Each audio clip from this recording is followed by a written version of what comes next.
कहानी हमें भेजी है दीपक पटेल जी ने गुजरात से। राजकोट के एक एटीएम सर्विसिंग कंपनी में काम करने वाले जितेंद्र परमार एक मध्यवर्गीय परिवार के इंसान थे। उनकी शादी को 4 साल हो चुके थे। उनका एक बेटा भी था। वैसे तो जितेंद्र ज़्यादा पाठ पूजा वाले इंसान नहीं थे, पर वह रास्ते में पड़ने वाले मंदिर या मस्जिद के सामने सर भी झुका लेते थे।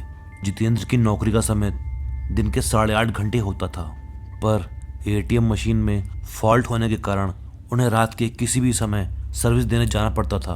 अपने इसी काम के चलते वह एक दिन अपनी बाइक पर जा रहे थे।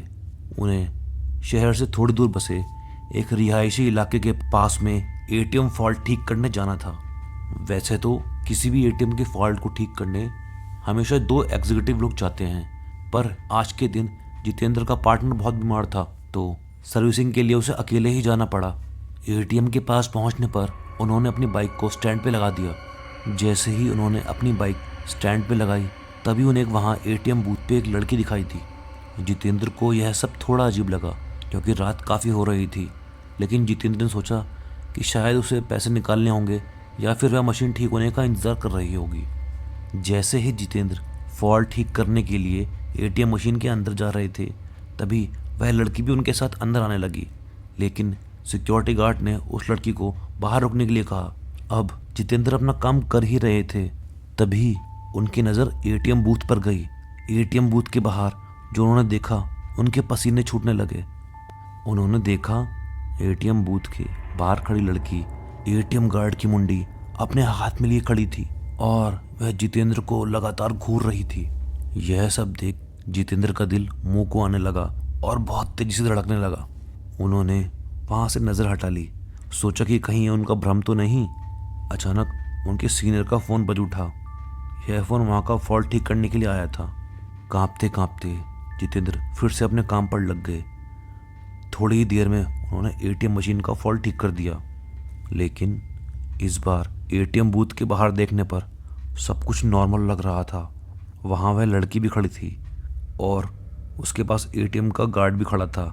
दोनों एकदम ठीक और आराम से खड़े थे। जितेंद्र ने अपने मन ही मन में सोचा कि शायद यह उनका भ्रम होगा। जितेंद्र अब सोचते सोचते अपने बाइक की ओर चल पड़े। बाइक स्टार्ट करने से पहले उन्होंने एक बार फिर एटीएम बूथ पर नज़र डाली, लेकिन इस बार उनका दिल सच में दहल गया। एक बार फिर बाहर खड़ी लड़की एटीएम गार्ड की मुंडी अपने हाथ में लिए खड़ी थी। यह भयानक नज़ारे को देखकर जितेंद्र बहुत बुरी तरह डर गए और जल्दी से वहाँ से भागने की कोशिश करने लगे। लेकिन अब उनकी बाइक स्टार्ट नहीं हो रही थी। अब जितेंद्र मन ही मन बहुत डर रहे थे कि कहीं उनके साथ कोई भयानक हादसा ना हो जाए। उन्होंने भगवान का नाम लेके एक बार फिर से किक मारी और बाइक तुरंत स्टार्ट हो गई। बाइक पर वापस लौटते वक्त भी उन्हें यह बार बार एहसास हो रहा था कि कोई परछाई उनके साथ चल रही है। वह बार बार पीछे मुड़ के देखते तो वहाँ कोई नहीं होता। जितेंद्र लगातार घबराए हुए अपनी बाइक चलाए जा रहे थे। तभी अचानक ना जाने कैसे उनकी बाइक बंद हो गई और उनकी बाइक एक सुनसान रास्ते पर एक बरगद के पेड़ के नीचे रुक गई। अब जितेंद्र को यह यकीन नहीं हो रहा था कि यह सब उनके साथ ही हो रहा है। वह बार बार इस बात को कोस रहे थे कि उन्हें रात में यहाँ नहीं आना चाहिए था।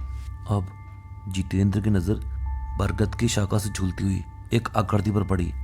वह अजीब सी डरावनी आवाज़ में कुछ बोल रही थी कि इस बरगद के पेड़ पर कोई है।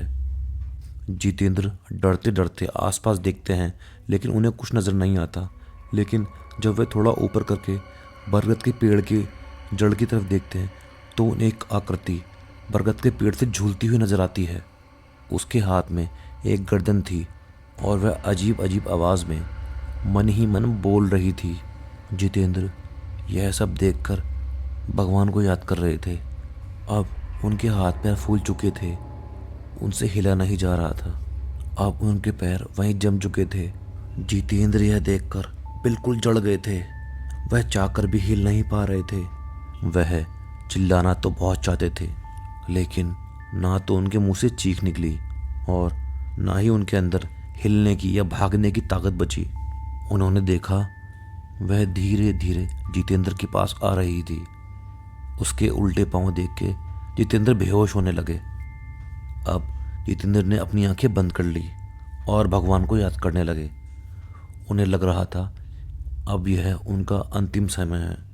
चुड़ैल अब जितेंद्र के बगल में आकर बैठ गई थी और उनका सर सहला रही थी। अचानक जितेंद्र बेहोश हो जाते हैं और जब उनकी आंख खुलती है तो वह अपने आप को एक हॉस्पिटल में पाते हैं। जितेंद्र के बेहोश होने के बाद सुबह कुछ स्थानीय लोगों ने उन्हें बेहोश देखकर हॉस्पिटल पहुंचा दिया।